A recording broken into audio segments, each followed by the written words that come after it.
hearts of men. The shadow knows.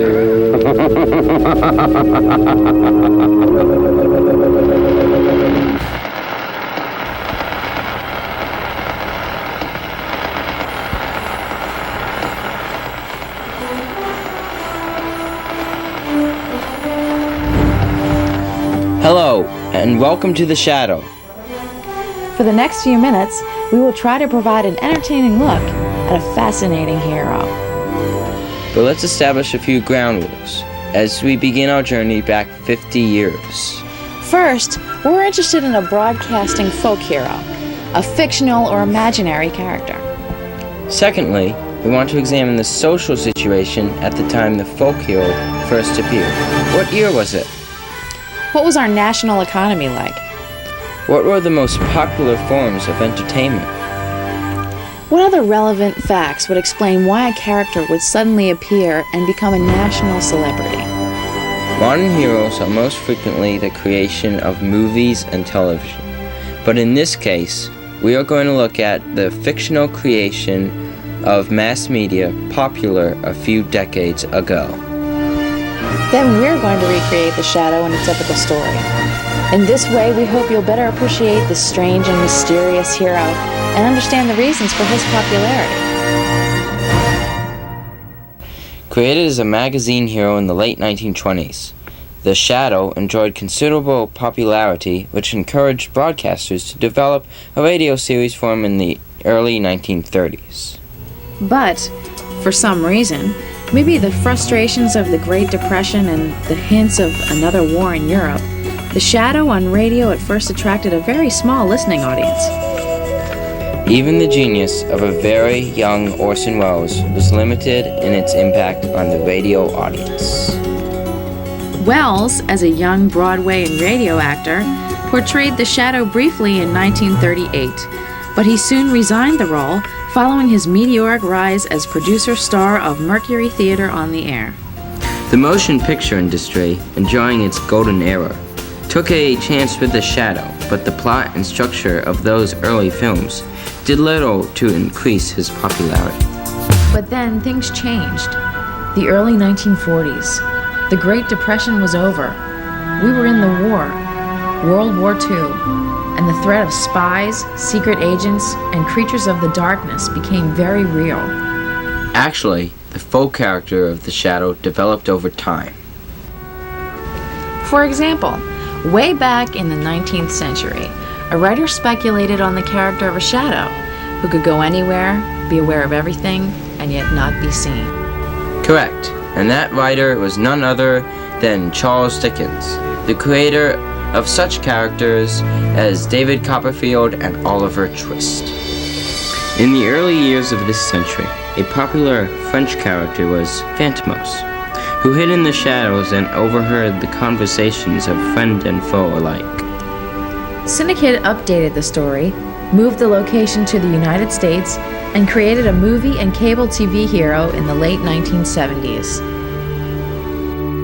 Probably the closest kin to the Shadow was a magazine detective created in the early 1920s named Jimmy Dale, alias the Gray Seal, who wore a mask and a signet ring. He was loosely described as a man about town, and his girlfriend was occasionally called Margot.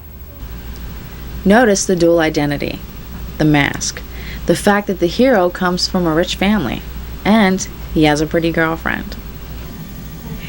As we mentioned earlier, the Shadow was originally introduced in the 1920s in detective magazines. At first he was a minor character, but by 1931 he was the central figure in his own adventures. But from 1931 through 1940, in magazines and on radio, he achieved limited popularity. There were enough fans to keep him from becoming lost to the ages, but he wasn't a major celebrity. But by the early 1940s, things had changed. The threat of war had become a reality. We were in it, right up to our leather necks. The news, the radio, and the movies reminded us of the existence of such creatures as spies and secret agents.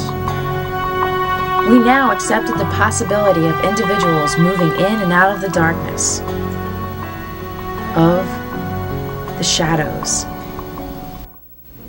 It was then that the Shadow rocketed into popularity, achieving the following that would allow him to stay on the radio every Sunday evening until 1954 and in monthly magazines until 1966. But who was the Shadow? He was actually a wealthy young man with the distinctive name Lamont Cranston. He was an amateur criminologist. Cranston was a world traveler, and during an extended tour of the Orient, he learned a form of instant hypnosis, allowing him to make himself invisible. While he was invisible, he disguised his voice and became the Shadow, the nemesis of criminals and seeking out the guilty. Only his friend and companion, the lovely Margot Lane, knows that Lamont Cranston is also the Shadow. Their radio adventures began something like this.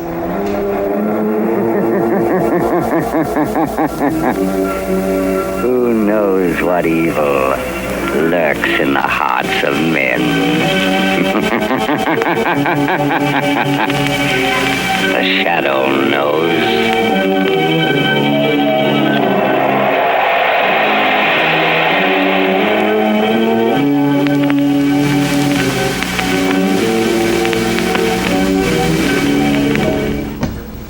Good evening, Bert. How are you?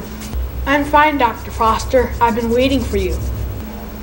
You should be in bed by now. You should be asleep. Well, I was waiting for you to come and read a story to me. We told you, Bert, we can't read to you every night. But you promised. You said if I ate all my supper, you would read a story to me. And I ate it all. The cereal and everything. Now read to me now, please.